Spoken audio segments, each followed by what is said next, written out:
पर खर्च। आपने बोला आतंकवाद का कोई धर्म नहीं होता, कोई भी आतंकवादी हो सकता, हम मानते हैं, पर पाकिस्तान आतंकवादी है, पाकिस्तान में आतंकवादी है, ये धर्म है जी।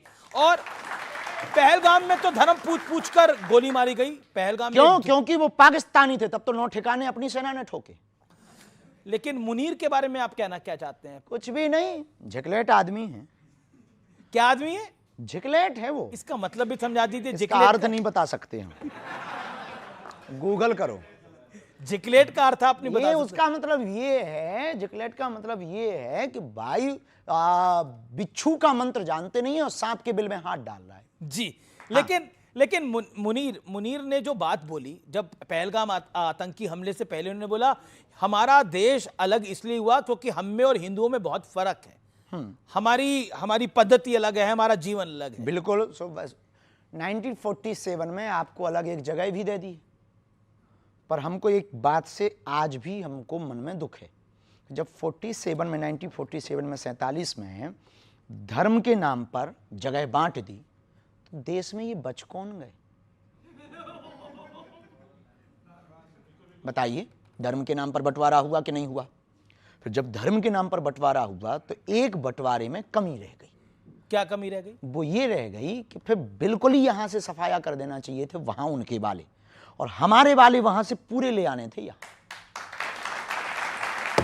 लेकिन अब तो हुआ नहीं है। अब वो तो हम नहीं थे, नहीं तो हम ऐसा करते।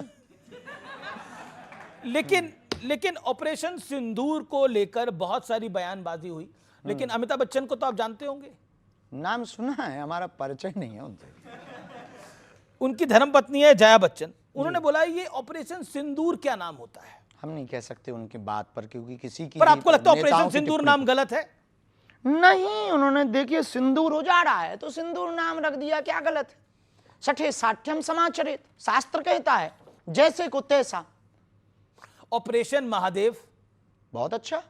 अब इस पर भी सवाल खड़े होते हैं कि ये इस तरह के नाम क्यों रखे जाते हैं? अब कुछ लोगों को तो पहले पढ़ाया जाता था गा से गणेश, तो कुछ लोग कहते थे इससे सांप्रदायिकता फैलती है, तो फिर गा से गधा पढ़ाया जाने लगा। और गा से गणेश बंद हुआ, गा से गधा पढ़ाया जाने लगा, तब से हो गया खेल, गधे ही पैदा हो रहे हैं। अच्छा, एक सवाल और, जीवन कैसा होना चाहिए? आनंद फिल्म में राजेश खन्ना ने कहा था कि जीवन लंबा नहीं बड़ा होना चाहिए। क्वांटिटी नहीं क्वालिटी होनी चाहिए लाइफ में। तो जीवन को बड़ा कैसे बनाया जाए?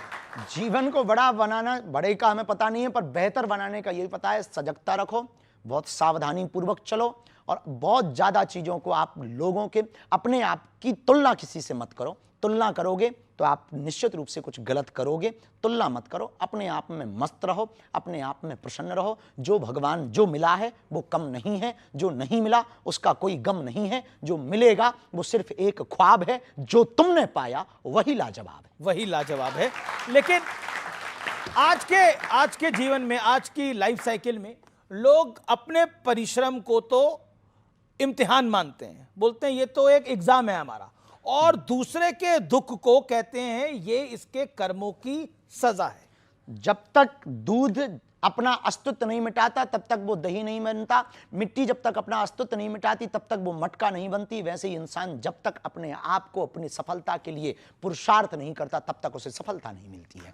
तो अब आदमी की एक बड़ी विकार है आदमी के अंदर कि उसे अपनी चीज, अपना सुख नजर नहीं आता, दूसरे का वैभव भी सुख नजर आता है। आदमी इसलिए आज का हैरान है क्योंकि अपने दुख से ज्यादा पड़ोसी के सुख से टेंशन है। जी।